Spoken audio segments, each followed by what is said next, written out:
Grymgar, is that you? Are you okay? Oh no! Please subscribe, and don't forget to grab some chocolate. Happy Halloween, everybody! Look at my costume. Of course, I'm a piglin brute. My new name is Brutegar.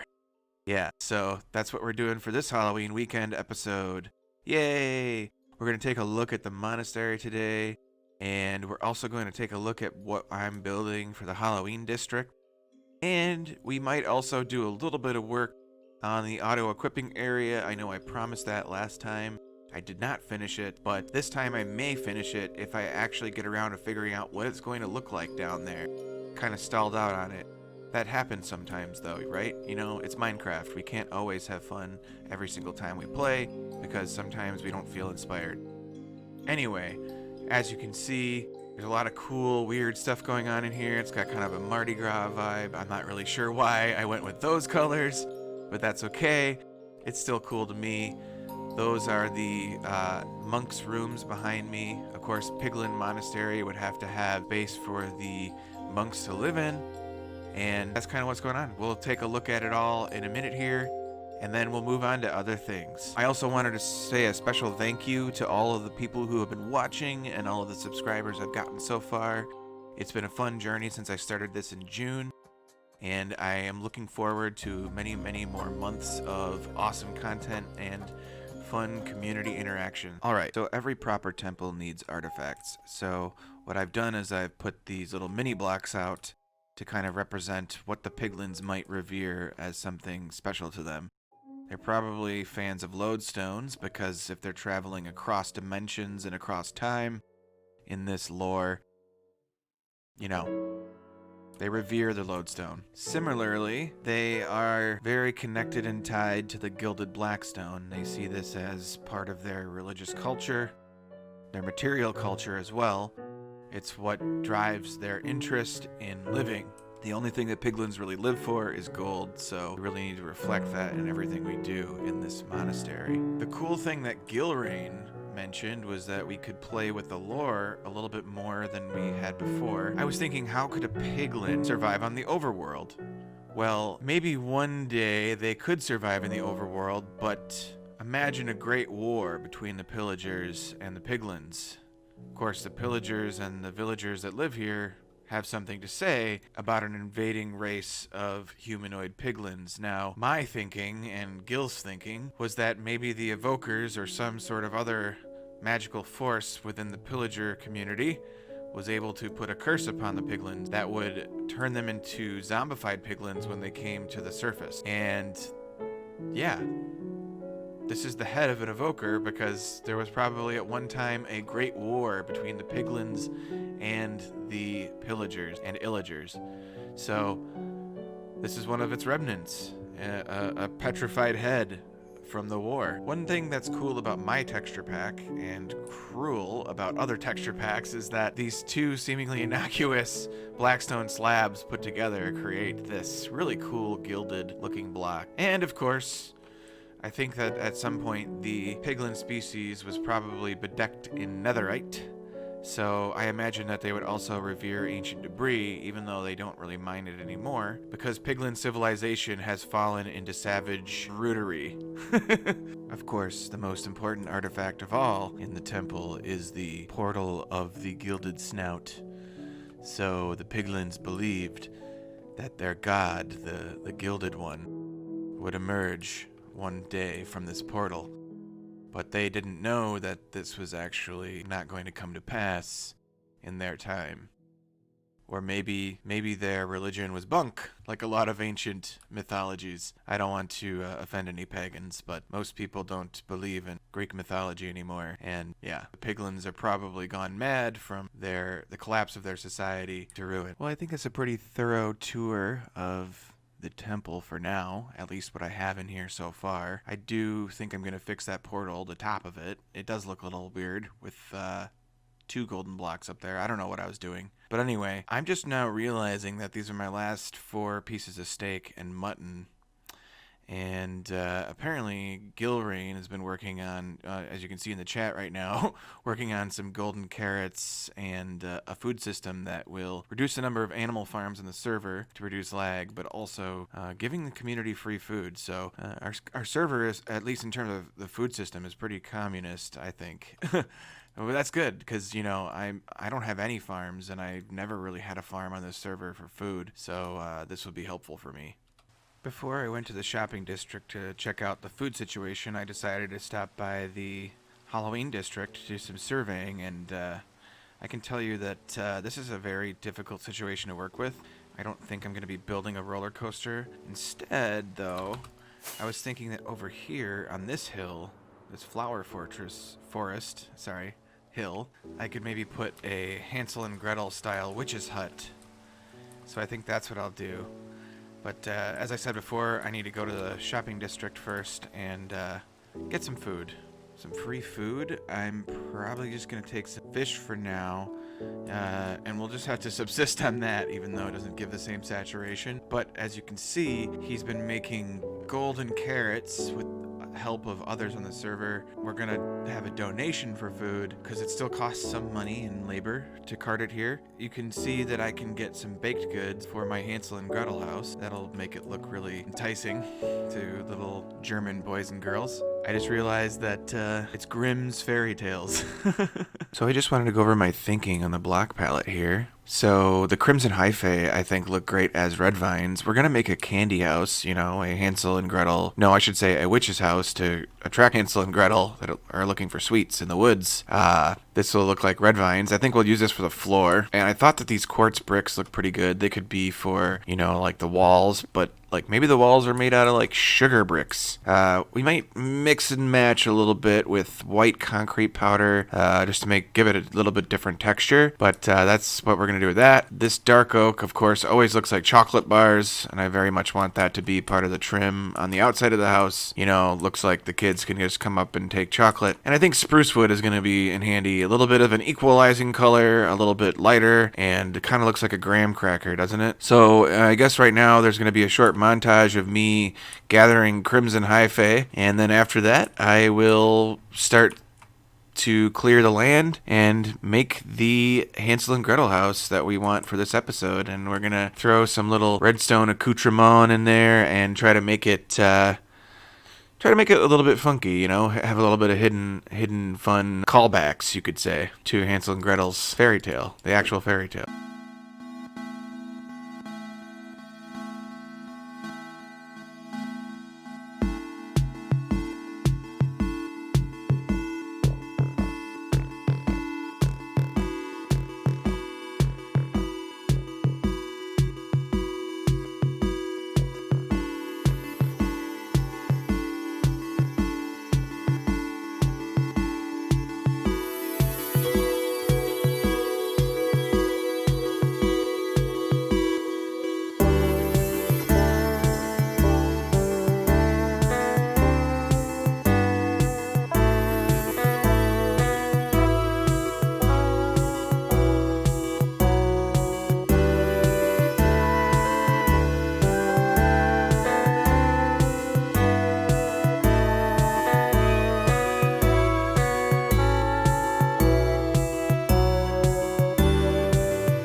Alright, so on our way over to the Halloween district, I stopped by my shop, and it looks like I've got some sales of my microblocks and my nether quartz as well. That's good.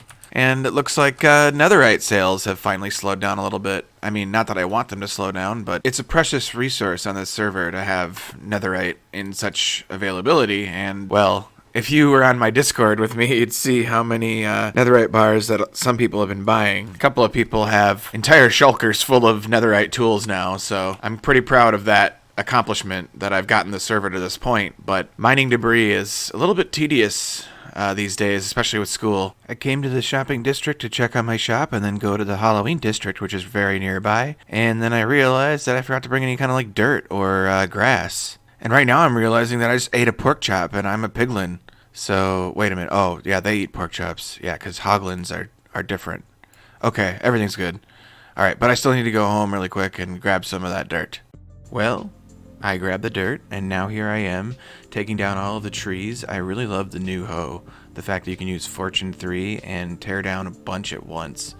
It's really nice, and yeah, this is going to be the spot. I'm going to flatten the area in a second here, you're going to see. And eventually I get visited by a familiar friend that we've run into before. Must not have seen. I wonder what he's going to say. Oh, okay. Let me... Okay, cool. Put some of this stuff away.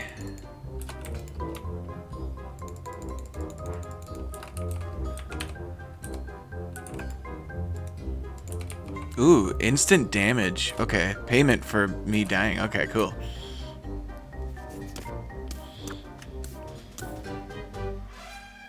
I have a bed and everything. One more time. I want one of these. Not all caps. Commemorative. Oh no! Don't. Gil's righteous horn. I think I lost a lot of levels, but it's okay. I'll go to bed. Just to make sure no mobs spawn nearby. Ooh, some more food. Alright, well, I've got the area mostly flattened. I need to fill it in. I think I'll do that off camera. And then we can start building the house after that little distraction with Gil and the montage of talking about the area and clearing out the trees. I think it's time to work on the candy house, and, you know, I think it's going to be a beautiful addition to this area, and it won't consume too much of my ill-prioritized time. Somebody's already made a pumpkin. I believe that's Gil. He and I are two of the most active in these little projects, but yeah, hopefully more people will start building in this area soon. Well, after a few hours of work, I finished this house, and here's the result.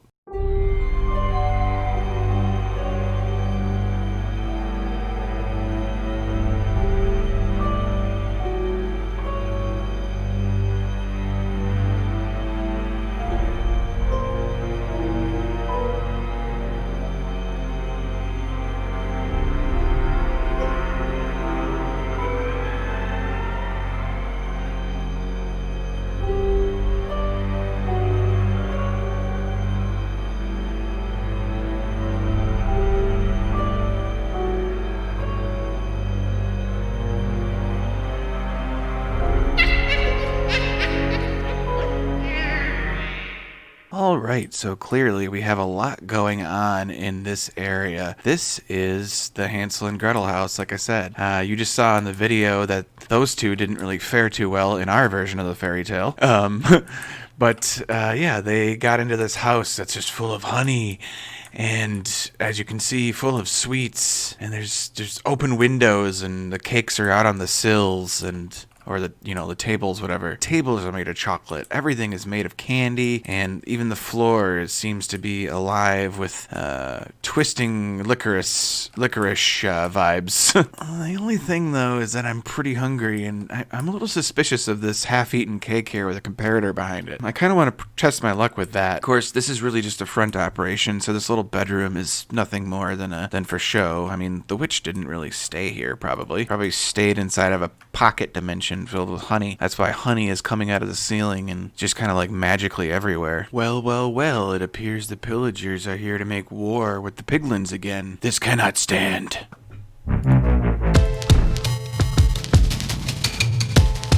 Well, unfortunately now I have the bad omen, but you know, I don't live near a village and I'm not planning to run into one anytime soon, so should be in the clear. Alright, let's get some of this cake. This very suspicious cake. Uh-oh. Ugh, what is this room? I'm like inside a giant's ribcage. It's a good thing that I can TP to lab, because otherwise I'd be pretty much stuck down here. I mean, you could go up that little hole somehow, but it's pretty hard. I defy thee to try it. So we got ourselves another cake, and we will put that in the place, and it is now completely covered again.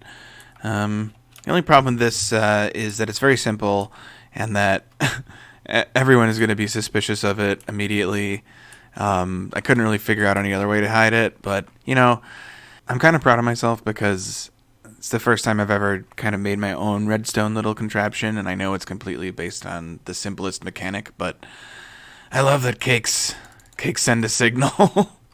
Alright, now that my project in the Halloween district is all done and dusted, I find myself thinking that, oh, the next part of the video to prioritize naturally is my underground lair. Now, the only problem with that is I am not really sure what to do with this area yet, so I kind of want to have my viewers and my fellow Stonecrafters help me come up with a solution to this, and that is Tron or Dungeon. I'm kind of torn between those two things. I'm imagining concrete, lots of black concrete with, you know, yellow concrete, other neon-ish concretes to sort of create accentuating lines, direct the eye towards the auto-equippers. And of course, I also think I might try to make a automatic storage system down here, because my storage system on the second floor of the chateau is a completely manual system. I have been just shoving things into chests for centuries, it feels. At any rate, this area, down in the comments, please tell me whether you think it should be dungeon-like or Tron-like. I would like to at least clear out the area that I need, but before I do that, I have to determine what the theme is going to be. And so far, I'm about 60-40. 60 towards the Tron idea, 40 towards the dungeon idea. Both, I think, would be cool. I think we're not going to make it exactly like the Bat Cave, but it's going to be the Grim Cave. And I have some very, very weird aesthetics when it comes to Minecraft. I like the clean lines, but I also like the crazy old stronghold aesthetic. Alright, so to wrap up the episode, I decided to stop by the shopping district, as I often do. I'm probably going to get a song ordered from Fort for the Piglin Monastery, but as I came by, I noticed that somebody didn't pay the alternate price correctly. There's my 2 stacks of gold ingots. We'll get it sorted out, but that's, you know, a Halloween spooktacular mystery. Woo! Alright, so the price for this is pay what you want now, so I guess I just need to send a message in Discord? Sure. I think that's the route to go. We'll see what he says. The song that I would like is the first few bars of Pigstep as you enter the monastery. Whoop, whoop, whoop, whoop, whoop. That would be really great, wouldn't it? I think so. Well, I think that this is all I have for this week. It's all the material I really have. We are a growing server, Stonecraft, and so the Halloween district is not super fleshed out yet. We have a lot of members here who I think are as busy as I am with schooling and work, and so we're just getting started, but we hope to make this community grow. We are actively recruiting. Just look for us on Reddit and on other social media sites where you would find Minecraft servers. Please, if you find us on the Minecraft server lists, upvote us as often as possible. I don't even know how that stuff really works because I don't participate in it as much as I should, but at any rate, yeah, just check us out on Reddit, and you can apply to join us there. Have a great Halloween weekend, and stay safe, and wear a mask, and keep your distance. I'm just now realizing that I forgot to update you all on the Diamond Loan program. The Diamond Loan video has been one of my more popular videos, and I thought that some of the fans might be appreciative of an update on that. Well, guess what? It's doing pretty well, but the interest rate is too low, I think, and there's no time limit, and a few people haven't even paid their loans back, so maybe next episode we'll fix that. Have a good day, everybody.